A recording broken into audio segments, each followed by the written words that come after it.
Então, bom dia. Vamos começar mais esse grupo de estudos Filosofia e Direito. Para aqueles que talvez não participaram dos encontros anteriores, eu direciono ao YouTube, onde já estão disponíveis as outras aulas. Tem uma das aulas, talvez, que é necessário pedir o link. Aí, quem perdeu essa aula pode me solicitar o link. A aula Retórica e Liberdade, ela não está disponível para todo mundo, só para o grupo. Então, por isso, quem não quiser assistir, pode pedir para mim que eu envio o link para participar para poder assistir. O canal Luciane Cardoso Barzotto. Da professora Luciane, tá. A professora Luciane, lá tem uma pasta, uma playlist específica do grupo de estudos Filosofia e Direito. Beleza, obrigado. Bom, nós paramos, né, no último encontro falando sobre essa visão que retóricos e escolásticos tinham, né, da riqueza e do faccionismo e que foram nesse momento seria transmitido também para o humanismo. Então, essa condenação ou admissão da riqueza como proveitosa para a liberdade republicana. Então, os escolásticos defendem, né, essa ideia de que a riqueza privada ela tende a promover a virtude, já que promove a magnanimidade, como concordaria, inclusive, Tomás de Aquino. Eles afirmam que a debilidade das cidades democráticas consiste em sua extrema sujeição às facções e em sua permanente discórdia e na falta de paz interna. Eles não vinculam a perda da liberdade à riqueza, mas estritamente às facções internas. E eles passam, então, a discutir, né, sobre as causas dessa discórdia, tendo consciência de que o principal perigo para a liberdade estaria dividindo as causas dessa discórdia, né, na divisão do poder, que aconteceria dentro do próprio conselho que governava a cidade, e esse espírito de facção que também aconteceria no seio do povo, entre os próprios cidadãos. Agora, viu, Carol? Aqui nós temos, então, dois problemas. Pode voltar lá? Um problema institucional, né? Que é a divisão do conselho, tá? Um problema de divisão do poder. E um problema, digamos assim, moral, tá? Que é o problema do espírito de facção entre os cidadãos. Tá? Um problema institucional, sempre essas duas vias da vida política, né? Um problema objetivo e um problema subjetivo, digamos assim. Tá? Uma dimensão institucional, uma dimensão moral das virtudes. Tá? São os dois problemas aqui que eles identificaram. Tá bem? Sim, né? No Skinner isso aparece em cada ponto, né? Essa discussão entre instituição e a moral, ela vai aparecer em vários momentos como algo que a modernidade recebeu desse período histórico. Então, para Bartolo, né, aqui a questão sobre o faccionismo, né, sobre a possibilidade de conviver em partidos diferentes num mesmo meio político. E aqui tem algum... Desculpa, sim. Carol, o termo em português não é facciosismo.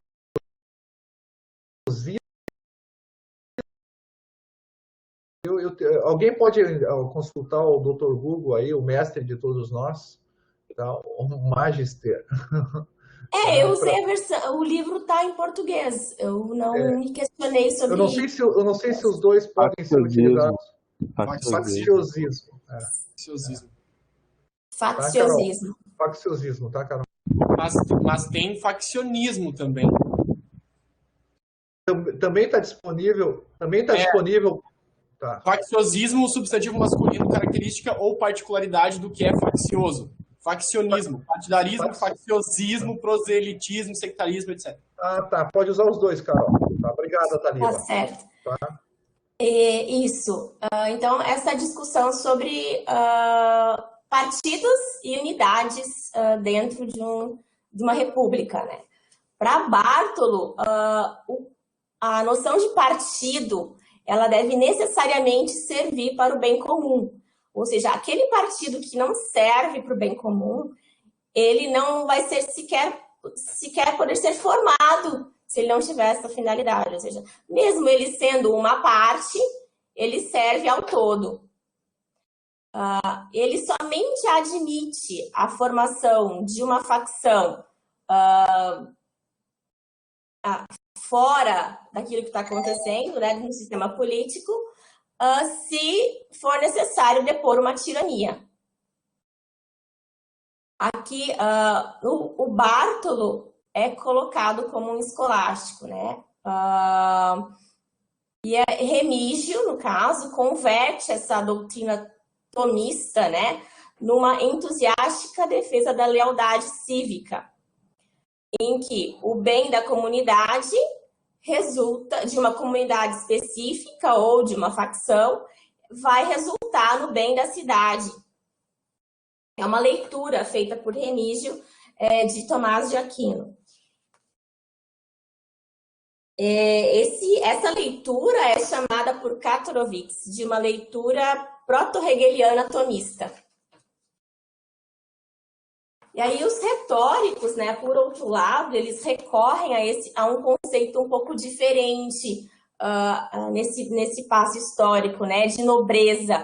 Nobreza agora, ela vai designar as qualidades necessárias para o governante garantir a sua genuína devoção ao bem comum, e não está tanto vinculada a um título nobiliário, né, mas a certas disposições morais para o bom governo. Essa seria aquela ideia de verdadeira nobreza.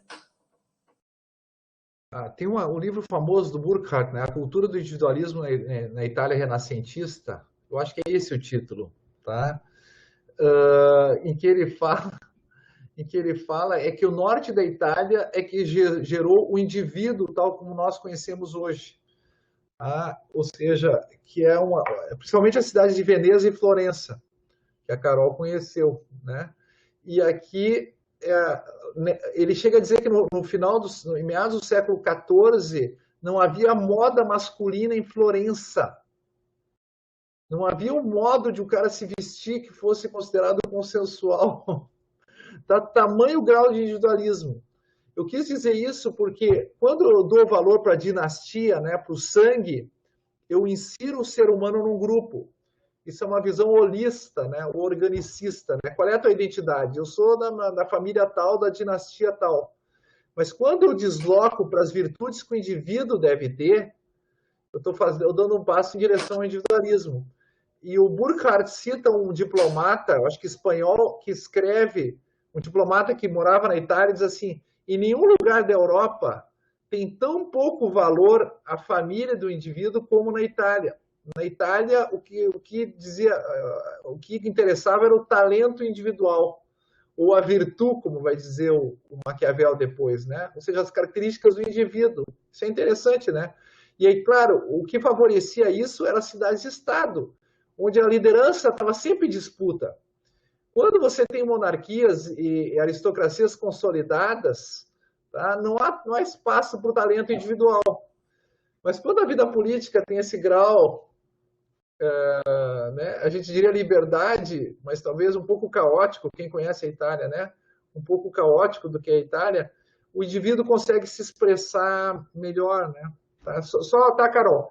Isso está dentro de um quadro em que o mercado, tá, a liderança política, né, que a ascensão da burguesia, que tudo isso favorece uma piedade mais individualizada com as ordens mendicantes, né? Tudo isso favorece, né, um santo profundamente individualizado, como São Francisco, por exemplo. Tudo isso favorece uma certa emergência do indivíduo. Tá bem? Certo. Aqui o Skinner, né, ele faz essa caracterização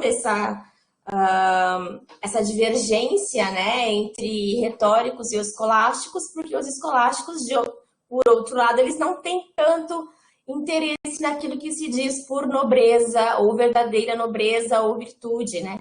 Para eles, o conceito de nobreza é, ao menos em parte, ao menos um conceito de extração legal, ou seja, ele de fato não pode ser desvinculado de uma concessão legal de um título, dos títulos nobiliários, no caso. Então, aqui são as diversas formas, os diversos conselhos políticos, né, que ou escolásticos ou retóricos, e especialmente os escolásticos, davam seja para aquele que governava a cidade, né, o podestá, ou para o próprio rei que estivesse no poder, para, no caso, evitar esse espírito de facção e defender a liberdade republicana. A marginalização da retórica, né, a partir desse momento se começa a pensar que a retórica é algo estritamente técnico, o ato de falar bem passa a ser visto em termos de uma prática totalmente exterior, que não interferiria tanto no político. E aí a principal diferença, nesse caso, entre escolásticos e retóricos, é que, e aqueles que antecederam, né, que os antecederam, consiste justamente na espécie de conselho político que um retórico ou um escolástico vai dar e que consideraram adequado dar para os governantes. No Defensor da Paz, Marcílio compõe não apenas uma obra abstrata de doutrina constitucional, mas ele formula um conjunto concreto, né, de propostas políticas. Essas propostas de Marcílio, né, visam resolver os problemas específicos da cidade-estado italiana. Então, ele tem em mente essa cidade-república cujos problemas ele vai tentar resolver.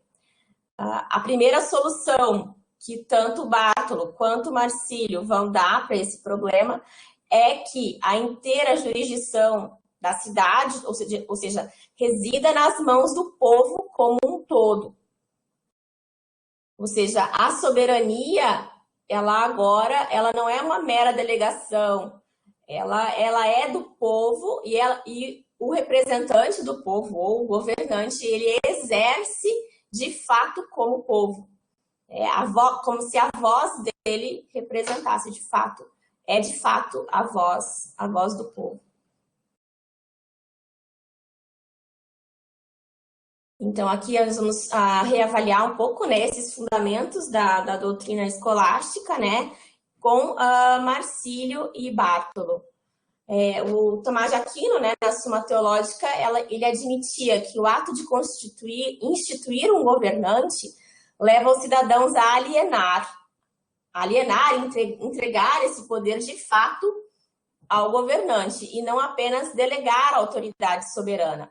De sorte que os governantes não estão sujeitos a nenhuma obrigação, não tem que prestar contas nenhuma ao povo e nem necessariamente obedecer às leis que foram por eles mesmos escritas. Aqui é bem polêmico, quer saber se de fato assim. Não é polêmico, Carol. Como Skinner diz que é, ou se não. Não é polêmico, porque isso é contrário ao texto de São Tomás, né? São Tomás pergunta, numa das questões lá do Tratado da Lei, o príncipe todos estão sujeitos à lei positiva? E ele responde que sim. Isso está naquele,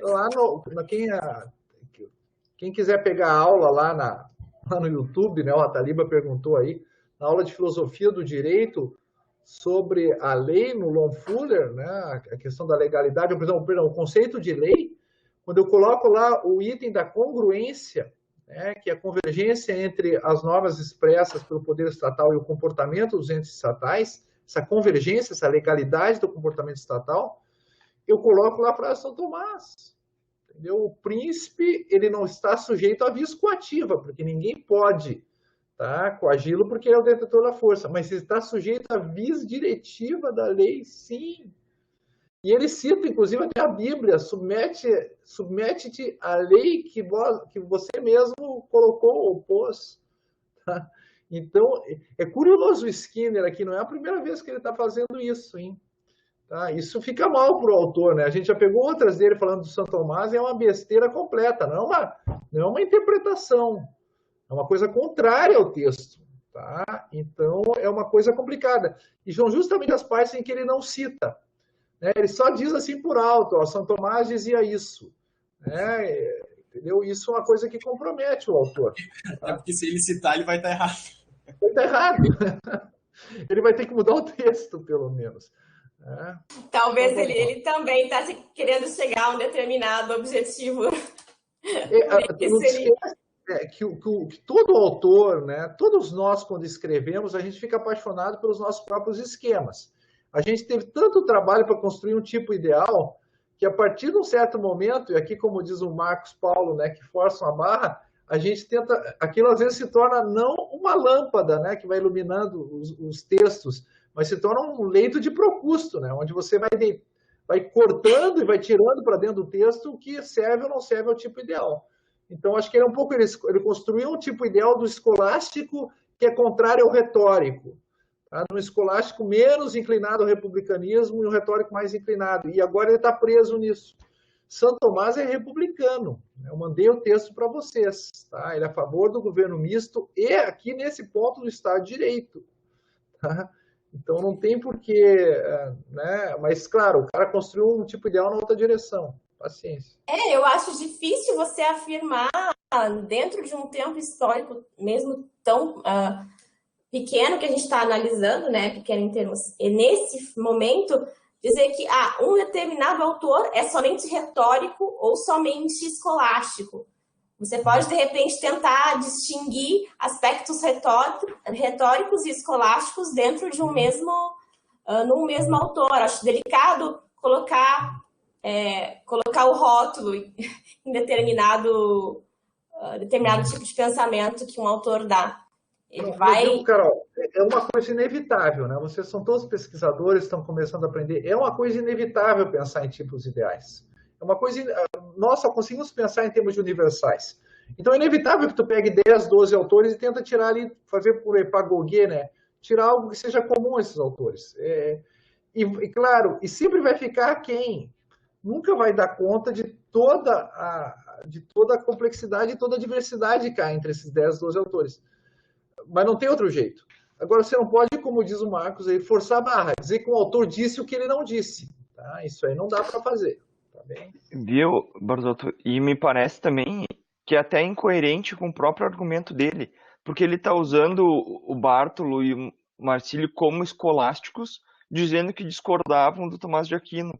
Mas, na verdade, então, ele mesmo está provando que o argumento dele está equivocado, né? Porque se são seguidores, não teria por que eles terem uma divergência tão grande assim. Né? Ele poderia ter colocado, olha, os escolásticos desde o Tomás de Aquino pensavam como o Bartolo e o Marcílio estão pensando, a tese não era contrária, né?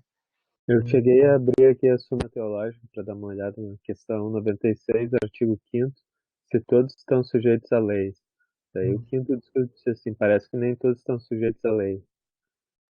E daí ele vai dizer o contrário, né? Quem conheceu São Tomás, né, parece que Deus não existe. Bom, ele vai dizer o contrário, né? Então parece que nem todos estão submetidos à lei. Ele vai dizer o contrário. Dois ou mais, segundo o Papa Tava, a razão exige que o governado por uma lei pública como é a lei particular. O príncipe está a salvo da lei. Ora, quem está a salvo da lei não está sujeito. Logo, nem todos são sujeitos à lei. Daí, na solução, ele vai dizer o inverso. Né? Sim, vai dizer o inverso. Tá? Então, vamos lá, Bom, Carol.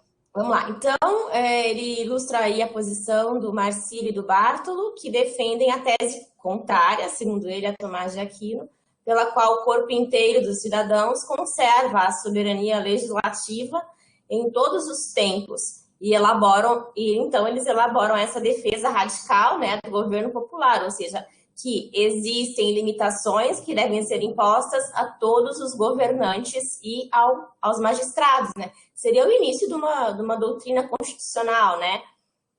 Pela qual um poder que se constitui, ele necessariamente deve ser limitado porque é entregue pelo povo.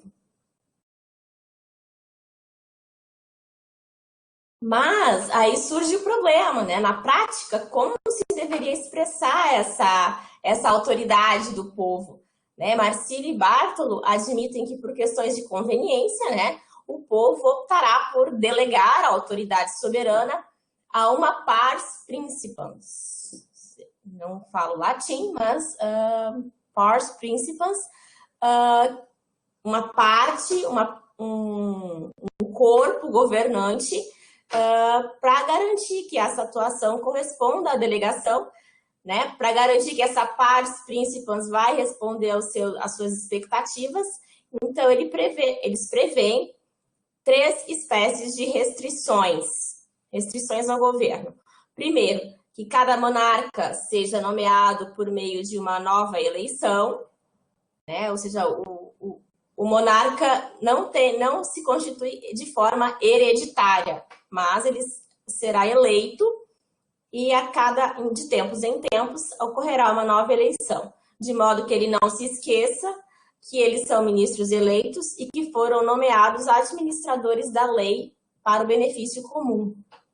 Segundo, que nenhum governante está autorizado a exercer discrição superior à que lhe for necessária para a aplicação da lei. Não pode usar o poder que ele tem para superar aquilo que é a sua obrigação legal. E a última limitação, que toma forma de um complexo sistema de controles impostos sobre os magistrados que exercem também em nome do povo um determinado munus e o Senado.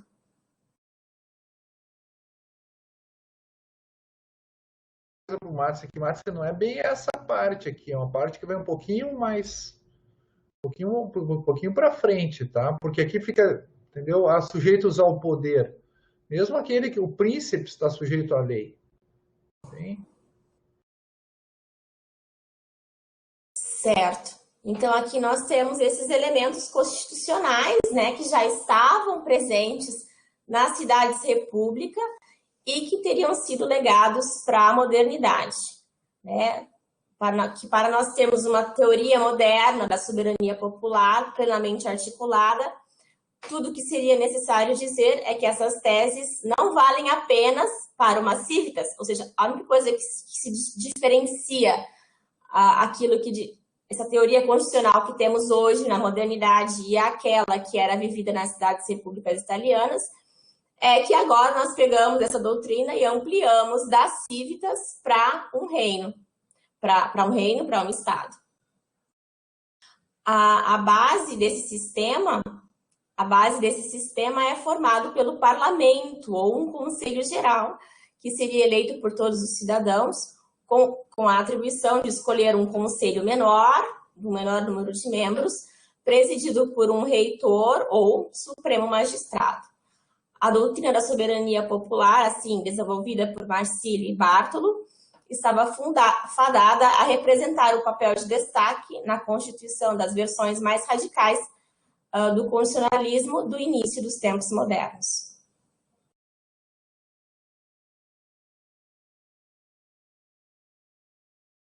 Aqui outras influências, né, dos escolásticos, no caso Marsilio e Bartolo, tiveram influência ideológica imediata nas cidades repúblicas italianas do seu tempo, também porque introduziram, né, esse método engenhoso de argumentar contra os apologistas da tirania em seus próprios termos, e contra a ideia ortodoxa de que a paz somente seria mantida pelo governo de um homem só, que a defesa da liberdade republicana, estruturada, né, por Marsilio e Bartolo, deve ser entendida. Eles entendem, né, que o valor fundamental da vida política consiste na conservação da paz. Ou seja, eles pegam os mesmos termos que aqueles que defendiam a tirania se manifestavam. Sim, a paz, mas qual paz? A paz consiste em negar essa incompatibilidade da paz com a preservação da liberdade. A paz consistiria justamente no exercício da liberdade. No exercício da liberdade pelo povo, de acordo com aquela estrutura republicana de poder. O Lúcio fez uma pergunta. Qual o papel da prudência e da concórdia na perspectiva tomista acerca do papel do governante? Governar implica certa dose de prudência, e compromisso com a concórdia? Governar é prudência, né? Não é, implica uma certa dose, né, Lúcia? Governar é ser prudente. Todo ato de governo é um ato de prudência, tá? Não pode ser diferente, tá bem? Agora, qual é o compromisso com a concórdia? Aí lá vem Aristóteles, a ética e o demo, né? O papel da política é promover a amizade.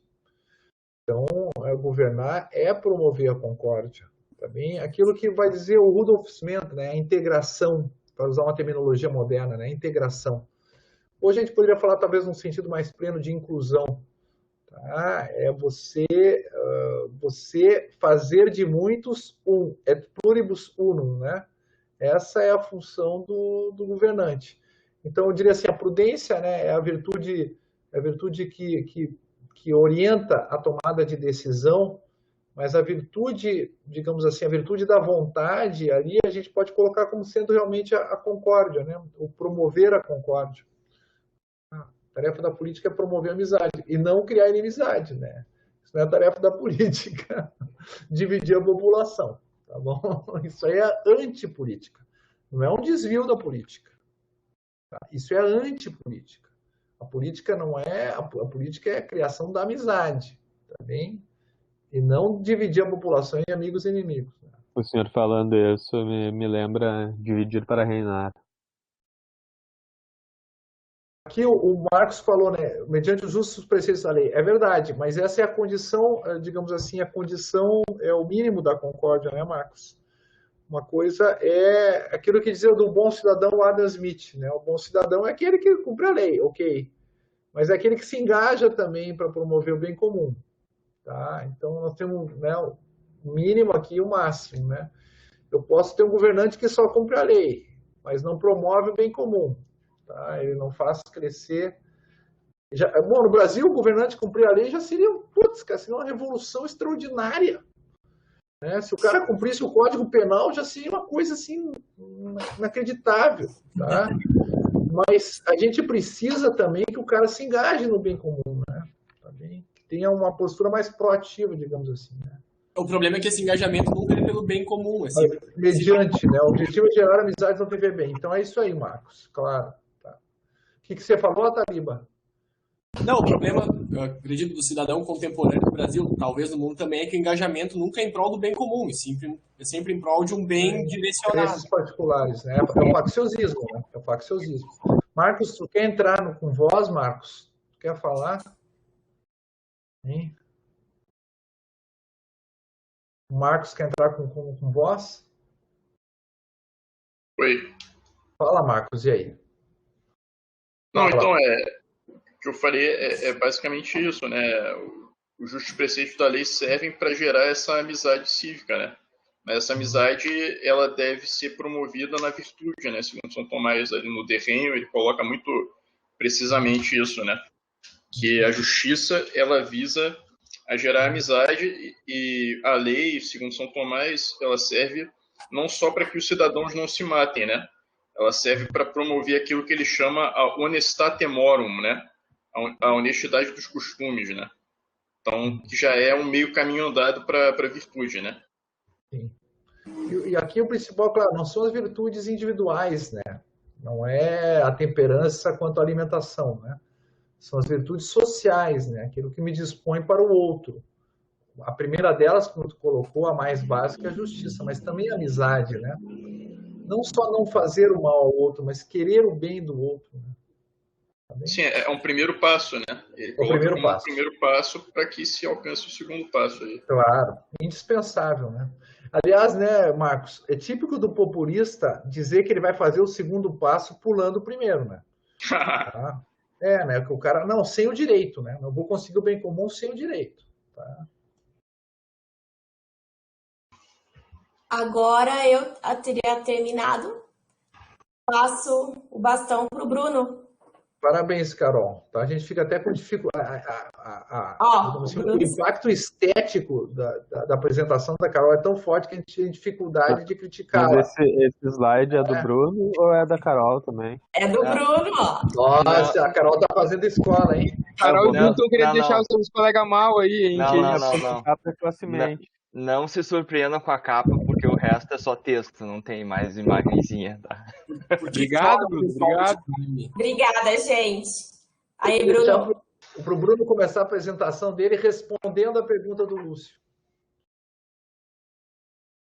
A virtude é um critério de participação e de ser respeitado na polis, em sociedades modernas. Esse é um dos grandes debates dos republicanos aqui, né? A preponderância da instituição ou das virtudes.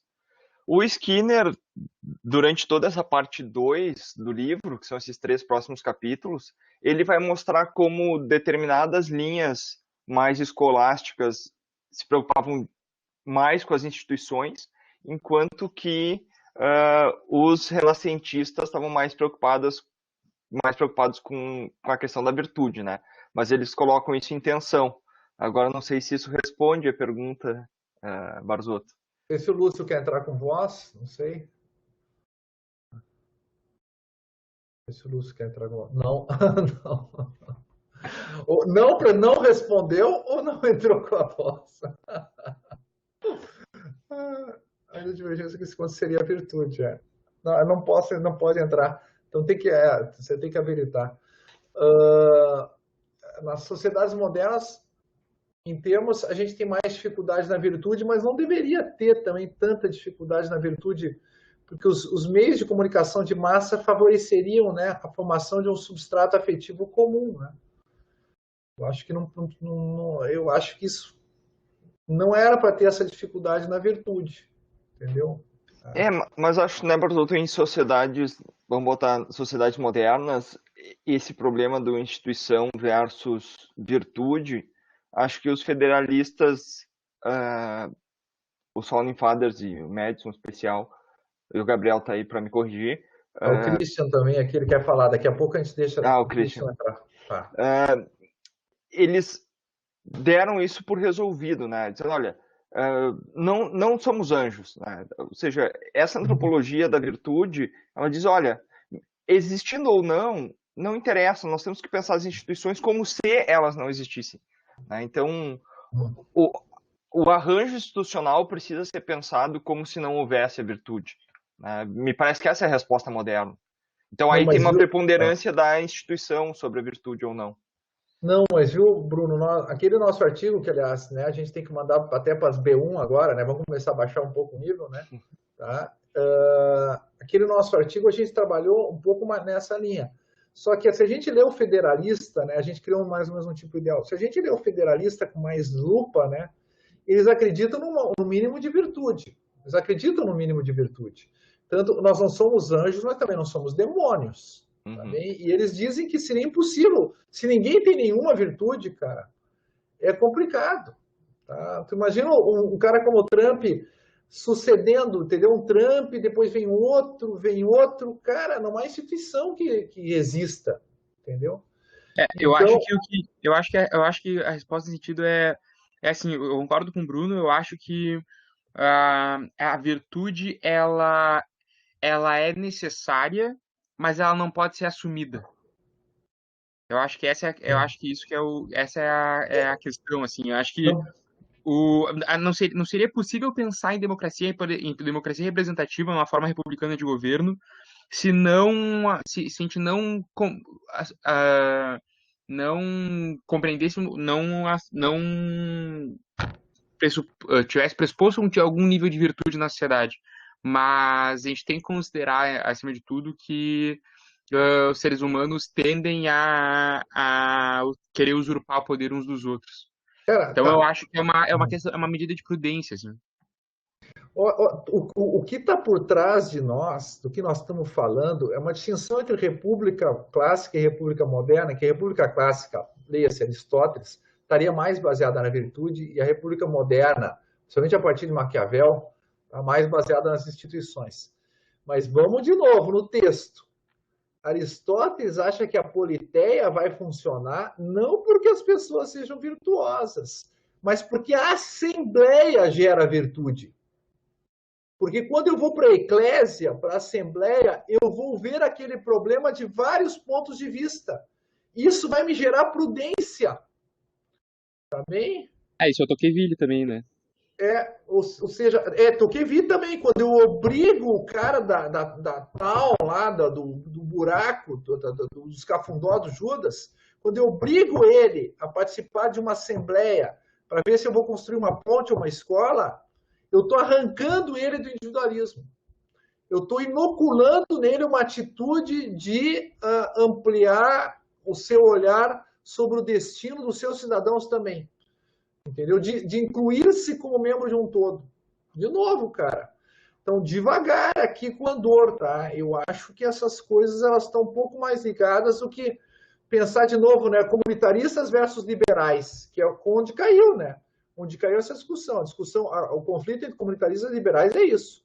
Virtudes em pequenas comunidades, tipo o McIntyre, e o Rawls, que dispensa qualquer ideia de virtude. Tá bem? Eu acho que a gente tem. Poderia resumir em uma frase, Barzotto, dizendo que a instituição gera virtude? É isso? Eu acho que o ser humano tem uma potencialidade, já aprendemos isso com Tomazella e com Aristóteles. O ser humano tem uma potencialidade para a virtude. É a lei natural. Nós temos que ter instituições que apoiem isso. Tá? Que apoiem ele na virtude e que, portanto, gerem virtude. Tá bem? Agora, aquilo que falou lá falou o Gabriel, não podemos presumir a virtude. Tá? Olha como é que estão nossas aulas na graduação, em que a gente presume a virtude. Não é isso? A gente tem menos alunos da graduação do que tem no grupo aqui. Tá bem? É verdade. Agora, imagina que eu fizesse provas, tá? Que eu fizesse provas nas aulas síncronas toda vez. Eu ia ter 60 alunos. É isso que o Maquiavel quer dizer. Ou seja, os modernos, Hume e sua turma, também tem um ponto ali. Tá? Eles também tem um ponto. Toda a nossa dificuldade aqui é dar um equilíbrio. De novo, o que nós temos que fazer é o rebum dessas duas posições. Para usar a expressão do Hegel aqui. Né? O que nós temos que supra-assumir numa posição de pura virtude e pura instituição? O que a gente tem que supra-assumir, tá, entre virtude e instituição aqui? Senão a gente vai cair no liberalismo versus comunitarismo aqui, tá? Como é que a gente supra-assume isso? Porque eu preciso de virtude e preciso de instituição. Bem? Professor, o senhor lembra em qual parte da política, a passagem que o senhor falou da eclésia tirando o indivíduo da... Eu acho que é o livro 3. Eu acho que é o livro 3. É quando ele dá razões a favor do governo da maioria lá. Tá? Da politeia / democracia. Mas só um pouquinho, nós estamos. O Christian queria falar. Nossa, já veio o Lúcio. Agora nós vamos ter que dar uma pausa aí para esgotar a nossa pauta que o pessoal colocou para nós, tá, Bruno? Nós temos que ir agora nas perguntas. Vamos começar com o Christian lá em cima, tá? Se ele quer entrar com voz aí, para fazer as observações, depois o Lúcio, depois a Chiara, tá? Christian. Não, é que eu achei super interessante essa colocação de que a gente teria, por ter meios, né, de comunicação em massa, a gente poderia gerar uma experiência comum e, portanto, talvez uma virtude comum, né? Mas o que eu queria comentar é que justamente ele gera, na realidade, uma quebra da vida comum e da percepção de experiência comum que a gente tinha numa sociedade menor, né? A gente tenta supor que nessa comunicação em massa a gente vai ter realmente essa experiência comum, mas ela não existe, porque ela é interpretada por cada uma das pessoas de uma maneira muito, muito diferente. E o mais interessante é que quando a gente sobrepõe no momento de uma visão de uma internet super... que a experiência da nossa vida de comunicação em massa da internet, ela está cada vez mais fraturada, né? E é isso que a gente vê nessa polarização dos diversos lados, Trump versus não Trump, ou bolsonaristas versus qualquer outro espectro aí. Então, na verdade, essa visão de experiência comum, a meu ver, talvez esteja fraturada cada vez mais, e quanto mais a gente utilizar esses algoritmos de gerando bolhas, elas vão criar cada vez menos experiência comum. E, portanto, talvez a gente vai precisar encontrar um mecanismo institucional para gerar esse tipo de experiência comum, né? Dificilmente a gente vai encontrar uma nova assembleia, né? Ou um teatro que as pessoas vão poder visualizar isso da mesma forma. A minha outra pergunta nesse contexto é se a gente pode modificar essa lógica de uma experiência, ou melhor, se essa experiência precisa necessariamente ser individual, ou se a gente pensar essa lógica que está no mundo agora de multissetorialismo poderia auxiliar nesse processo, na realidade, né? De, entre aspas, não exatamente grupos no sentido de grupos com alguma identidade comum, mas de grupos que tenham interesses comuns, né? Tipo, a sociedade civil, acadêmicos, iniciativa privada, que é o que está vivendo esse mundo. Duas coisas, né? Christian, eu me lembrei, né, eu estou pensando, por exemplo, na mídia nacional. Hoje, toda a mídia é a favor da vacina. Até o governo agora, né, se tornou a favor da vacina. Trocou até o ministro. Mas toda a mídia é a favor da vacina, como toda a mídia mundial é a favor da vacina. Entendeu? Até a Fox News, Estados Unidos, é a favor da vacina. Só que, aí você tem razão, que isso era para unificar um pouco, para você ter uma certa padronização, um certo consenso. Mas o pessoal que acredita em outras coisas, não quero que mencionar, né, para politizar muito, eles não acessam mais a mídia, porque toda a mídia é mentirosa. Então, eles só acessam isso que você falou, entendeu? Esses sites que dizem que você vai virar jacaré se você tomar vacina, esse tipo de coisa. Eu tenho parentes meus que acreditam que demônios serão inoculados no teu corpo. Tá? Isso aí inova não só a imunologia, como inova a demonologia. Porque, entendeu? Não há demonologia de nenhuma religião conhecida que possa inocular fisicamente o demônio no teu corpo. Tá? Então, o pessoal, você tem razão aí na fragmentação. Dá para fazer uma série nova no Netflix, Borzotto. É verdade, é verdade. Demônios aí. Tá? Eu pensei aqui, mas agora eu me perdi que eu ia falar uma coisa em cima dos grupos. Viu, Christian? Uma experiência que o pessoal tem feito, você deve acompanhar isso mais do que eu pelos teus estudos, é não procurar uma identidade no grupo. E aí é que vem a instituição e vem a colocação do Bruno / Gabriel também aqui. Tá? Você procurar a identificação na instituição. Por exemplo, para limpar minha rua aqui, tá? Se a gente, ou melhor, tá? Como organizar a coleta de lixo? Na boa, só malucos podem colocar ideologia nisso, entendeu? Não tem como, não tem porquê.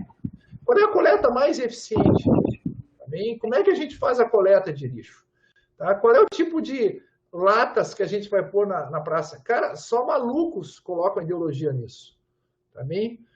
Em torno de problemas, pessoas das mais variadas estratos sociais e classes sociais e ideologias políticas conseguem chegar à convergência. Você pode ver essas experiências da e-democracy, ou aquele autor, o Fisk, né? Eu tenho os livros dele aqui também, eu acho que é Fisk o nome dele, que ele fez experiência na Califórnia, na Austrália, no Canadá, entendeu? Experiências que congregam pessoas de diferentes estratos sociais, idade, gênero, não sei o quê, em torno de problemas, e essas pessoas que não são políticos profissionais elaboram projetos de lei, cara, e em geral são aprovados, entendeu? Porque não tem aquele interesse safado de ser reeleito, aquele interessezinho no poder, como dizia o professor César, entendeu? São pessoas que são colocadas diante de problemas. Então, isso que você falou, né? Criar novas ágoras. Vamos criar virtudes, né? Um pouco a pergunta da Chiara. Vamos fazer instituições, na ideia do Bruno também, né?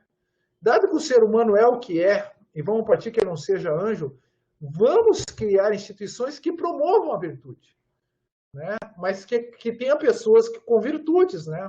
Que sejam capazes de atuar, né? Essas águas, e aí vem a questão da Chiara de retroalimentação. E como diz o professor César, começamos pelas instituições que vão gerar virtudes, que vão gerar instituições. Mas não dá para ficar só na virtude. Quase metade da população americana não acredita mais na sua democracia. Acha que ela é fraudada. Que o voto da maioria, que a maioria nos Estados Unidos é uma piada, que a maioria não existe, que eles não têm um governo por maioria. Ou seja, 200 anos de democracia não se preocupam com a questão da virtude. Eu preciso de outras instituições, entendeu? Tá? As democracias vão cair por falta de virtude. Tá bem? Professor, eu não sei se estou atropelando alguém, mas eu tenho uma... Não, eu acho, não sei se, não, só um pouquinho, né? Aqui, acho que a gente respondeu a questão do Christian, acho que respondeu a questão da Chiara. A Chiara fez outra pergunta. A Chiara, se quiser entrar, não sei se a Chiara quer entrar com voz, tá? Se não, eu passo a palavra para a Taliba, tá bem? Se o Marcos quer falar alguma coisa também, o McIntyre, né? Eu acho que a fragmentação, eu acho que não dá para exagerar nem o consenso, nem a fragmentação, entendeu? Porque senão só tem um jeito aqui, nós vamos acabar na guerra civil ou num sistema totalitário. Se eu for pelo consenso, só consigo conviver com aqueles que eu tenho consenso em tudo, eu vou cair no totalitarismo. Se eu cair na fragmentação total, vai ter a guerra civil. Então, de novo, aqui eu tenho que supra-assumir consenso e dissenso. Como é que eu supra-assumo consenso e dissenso? Entendeu? Bom, o problema é que nas sociedades modernas, o consenso ele é formado a partir daquilo que o Locke chamou de lei da opinião, né?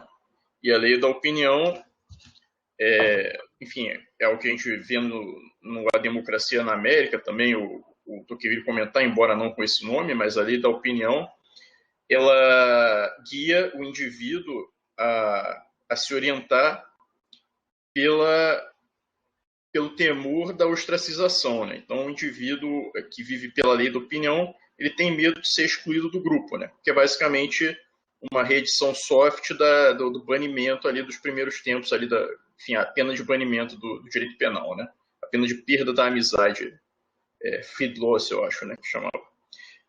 Então, o grande medo hoje em dia que as pessoas têm é o medo de serem ridicularizadas. E aí, é claro que é muito fácil pegar essas partes assim de pessoas mal instruídas que vão falar coisas absurdas para ridicularizar a opinião contrária e evidentemente, varrer para debaixo do tapete uma série de outras opiniões embasadas, né, e balizadas sobre assuntos polêmicos, né?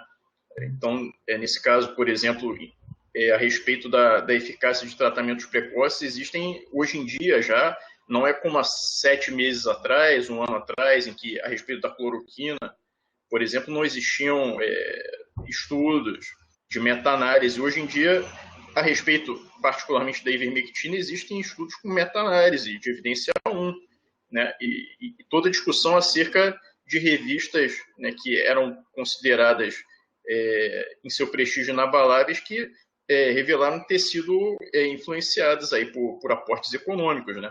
Então, assim, é claro que existe esse risco, mas também a gente não pode apelar sempre para esse expediente da demonização de um lado ou da ridicularização do outro para desmerecer as opiniões, né, de um eventual oponente numa discussão política, né?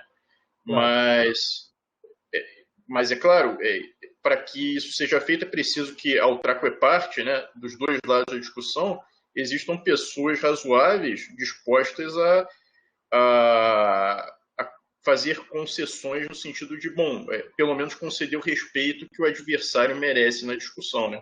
E é claro, para isso a gente precisa dessas pessoas que estão, digamos assim, na mediania ali, nas posições de centro, né? Centro de um lado, centro do outro, para poder mediar isso. Mas é complicado, né? Quando a mídia também apela para extremismos, né? E varre para debaixo do tapete opiniões contrárias bem embasadas, né? Saiu a respeito de medicamentos, por exemplo, saiu um estudo aí, uma substância para o tratamento de câncer de próstata, proxalutamida, que parece que tem efeitos bastante salutares, assim, com duplo cego, com placebo, etc., né?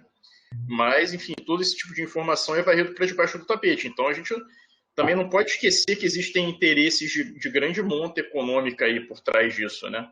De farmacêuticas com muita bala na agulha, né? Por isso que advogados de patente ganham tanto dinheiro, né? Porque rola muito dinheiro, né, nesse mercado farmacêutico.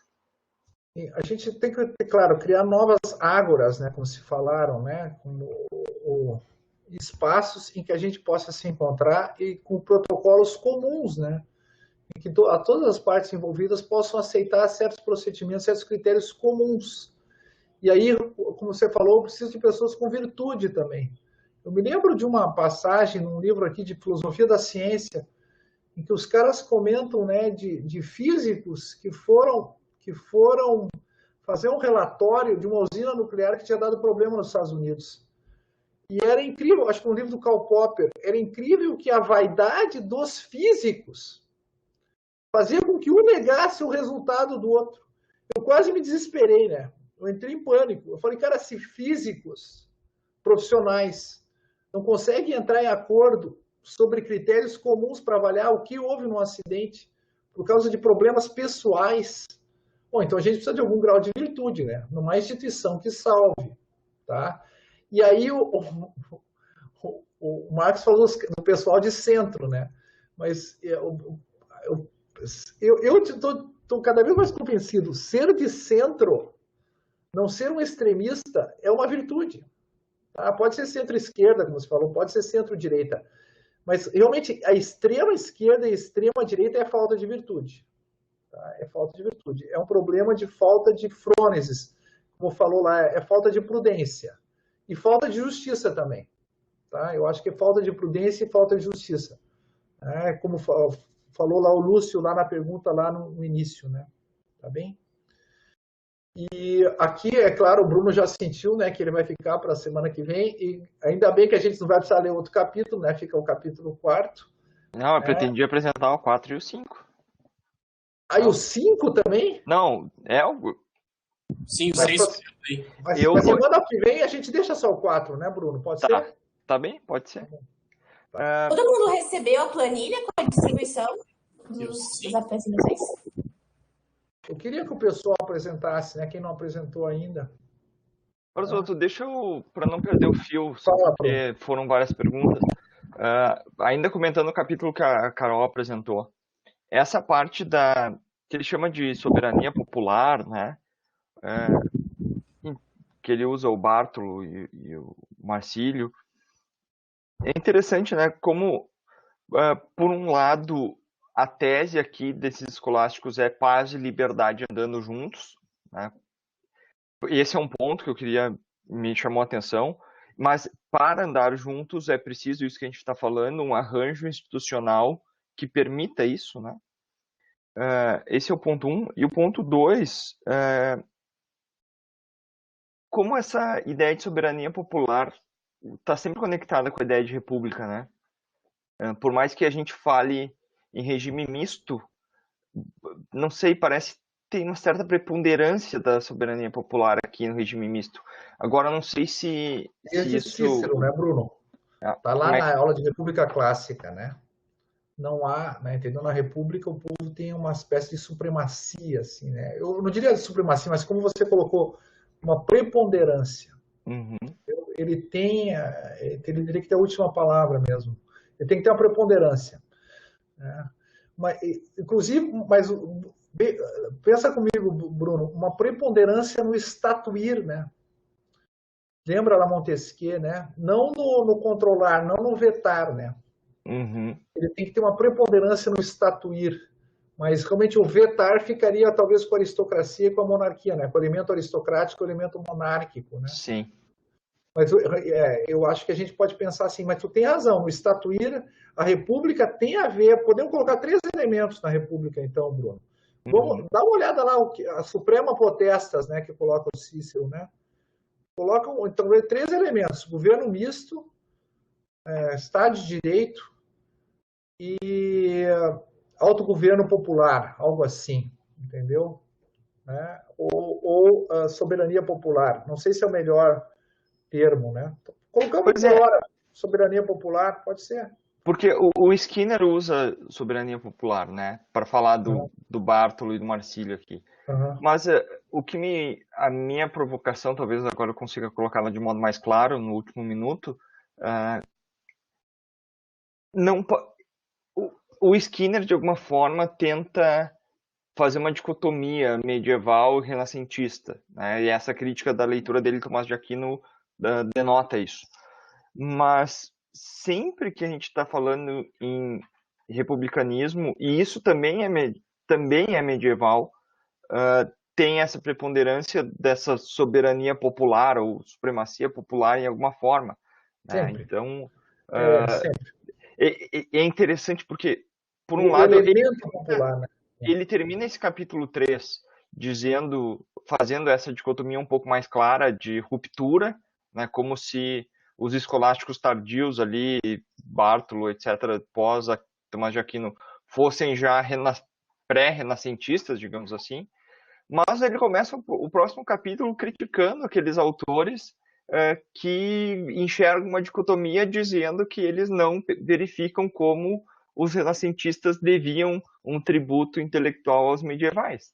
Né? Então, isso que a escola de Cambridge é conhecida pela metodologia, né? Tá? Ele está quebrando num capítulo, como tu diz, né? Ele fala ele nega a dicotomia e depois ele fala da dicotomia. Sim, e começa o capítulo criticando os autores que defendem a dicotomia. Então, sei lá, eu achei bem... Vai lá. A ironia é que ele é o bambambam da metodologia. Né? Ele está fazendo isso aqui mesmo. Dá tempo ainda. Agora a pessoa agora não vai dar mais, entendeu? Porque realmente bateu o horário. Desculpa, Taliba, desculpa, Marcos. Tá? Infelizmente, aí tem outras demandas, né? A vida boa é um bem complexo. Tá? O estudo é um desses bens. Que frase, hein? Muito é um desses bens, tá bom? Então, ser chamado é outros agora. Pessoal, muito obrigado, Bruno. Tá? Então, para a semana que vem fica o capítulo 4. Tá? E um grande abraço para vocês. Matsi, dá uma olhada no nosso artigo lá, tá? Um abração. Tá? Valeu. Um abraço, professor. Tchau, gente. Obrigada.